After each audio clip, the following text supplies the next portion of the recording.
আমাদের সংস্কৃতি, আমাদের সংস্কার সর্বদা থাকবে আমাদের সাথে। ভারতের মহান গ্রন্থ আর কাব্যের সম্পূর্ণ সংকলন। সাবস্ক্রাইব করুন তিলক। ভগবান শঙ্কর এই সময় তপস্যা করছে, আর তার তপস্যা লক্ষ যুগ অবধি চলতে থাকবে।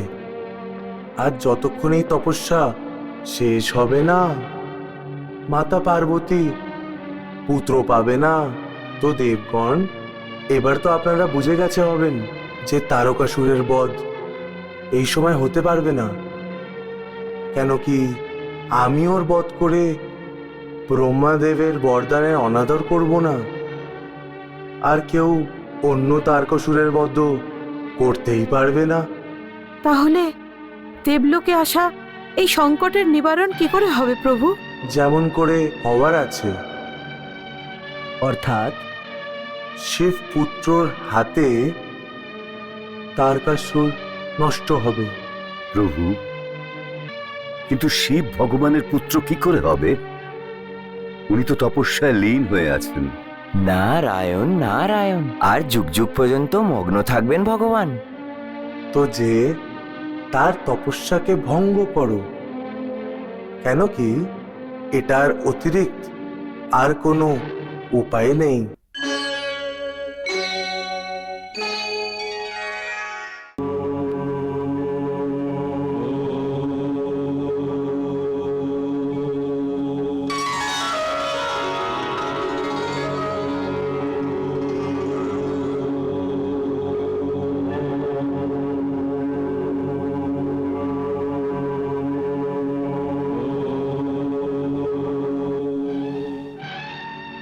মুনিবর, শিব ভগবানের তপস্যায় বাধা সৃষ্টি করা উচিত নয়।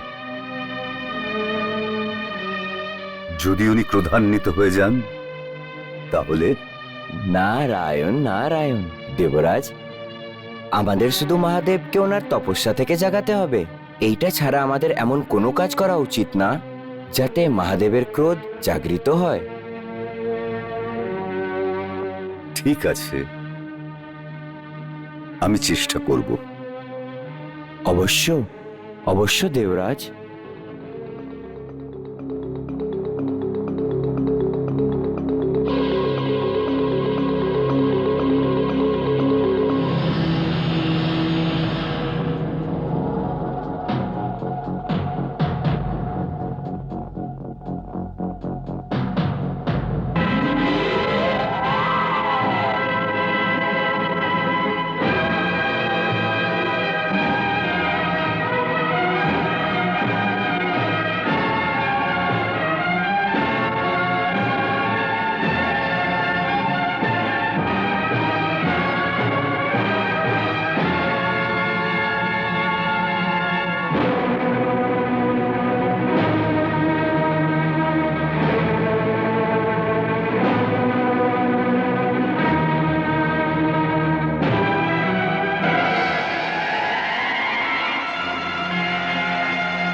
মুনিবর, বাতাস আর বৃষ্টির তো কোনো প্রভাবই পড়েনি।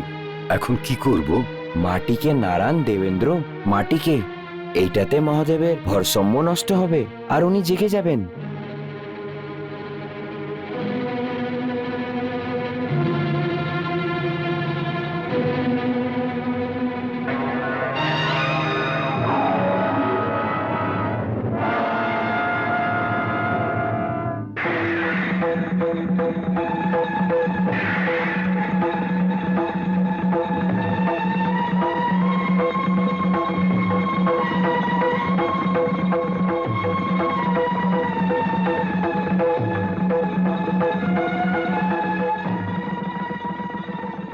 মনে হচ্ছে শিবের তপস্যা দৃঢ়।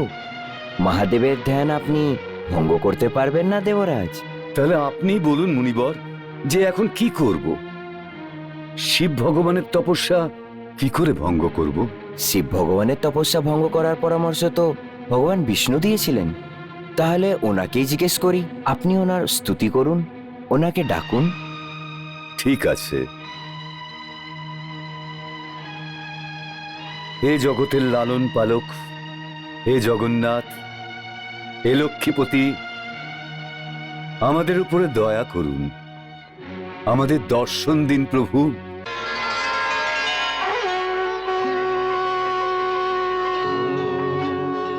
নারায়ণ নারায়ণ।